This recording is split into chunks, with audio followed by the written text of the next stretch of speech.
All right, welcome back. Today, we're going to talk about three legendary empires, the Inca, the Maya, and the Aztec. And what's so incredible about them is that they all managed to master some of the absolute toughest environments on Earth. So that brings up a huge question, right?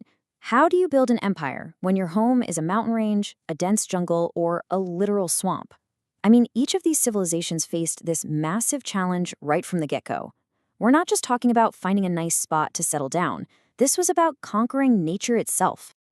I mean, just think about it. For the Inca, it was the steep, rugged Andes Mountains. For the Maya, the thick, steamy jungles of Mesoamerica, what we now call Central America and parts of Mexico.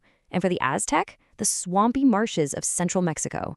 I mean, these are not easy places to build a society. And yet, they didn't just survive, they absolutely thrived, and in some really spectacular ways. So, first things first, if you're going to build an empire, you have to feed it. How on earth did they feed millions of people in places like these? Well, the answer is they got incredibly creative. We're talking some next-level engineering here. Take the Inca, for example. They literally carved their farms right out of the cliff sides. It's incredible. They took these impossibly steep mountain slopes and turned them into productive, irrigated gardens. It must have looked like these giant green staircases just hanging in the air. And the Aztec? This is just brilliant. Their problem was a lack of good farmland. Their solution? They built it right on top of a lake. These chinampas, or floating gardens, were basically man-made islands of super rich soil, and they were so fertile they could feed a massive city. The Maya, dealing with the jungle, had their own set of challenges and their own smart solutions. They built these raised fields to keep their crops from flooding in swampy areas, and they were smart enough to rotate what they planted so the soil would stay healthy year after year.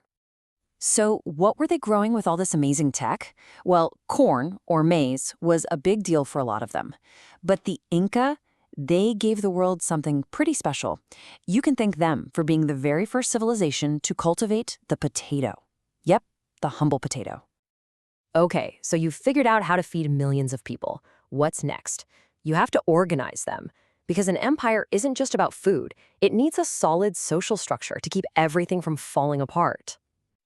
And all three societies were built on a pretty strict social pyramid.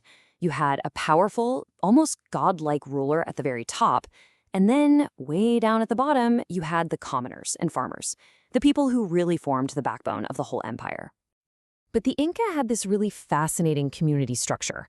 Everything, and I mean everything, revolved around something called the Ayu. Think of it like a big, extended family that worked the land together and shared almost everything. And it wasn't a choice. You were born into your Ayu and you were part of it for your entire life.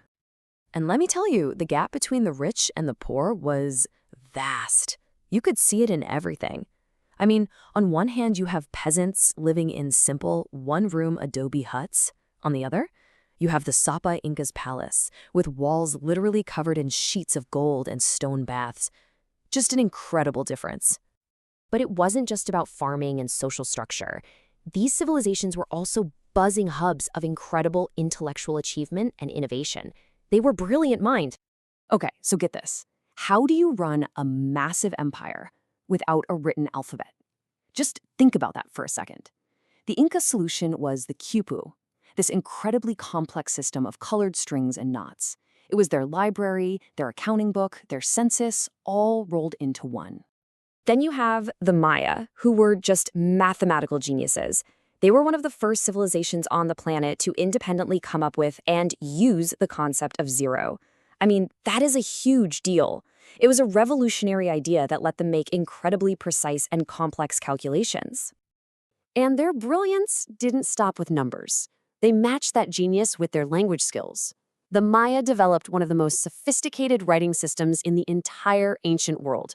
Their hieroglyphs weren't just simple pictures, they were so detailed they could record the actual sounds of their spoken language, syllable by syllable.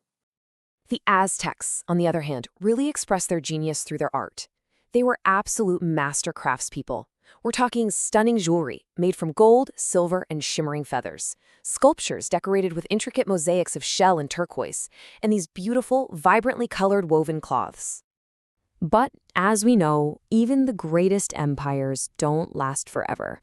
And for these three, their stories took a dramatic and, in many ways, a tragic turn. And how it happened was very different for each of them. Yeah, their fates were just worlds apart. For the Maya, the collapse was this slow, mysterious process where their great cities in the south were just abandoned over time. But for the Aztec and the Inca, the end was swift and it was violent. The arrival of the Spanish conquistadors brought weapons they had never seen, and even more devastating, diseases that led to the incredibly rapid collapse of both empires. But here's something that's really important to remember. It is a huge mistake to think these cultures just vanished. Their story doesn't end with collapse. In fact, it's also an incredible story of survival. Just look at this number, 10 million. That's how many Maya people are estimated to be alive today. So when you hear about a lost civilization, remember this. They were never truly lost. They're not extinct at all. They are a vibrant, living culture, often living in the very same regions as their ancestors.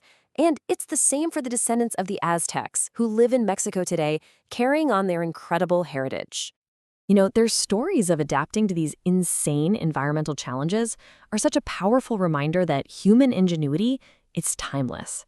And that really leaves us with one last big question to think about.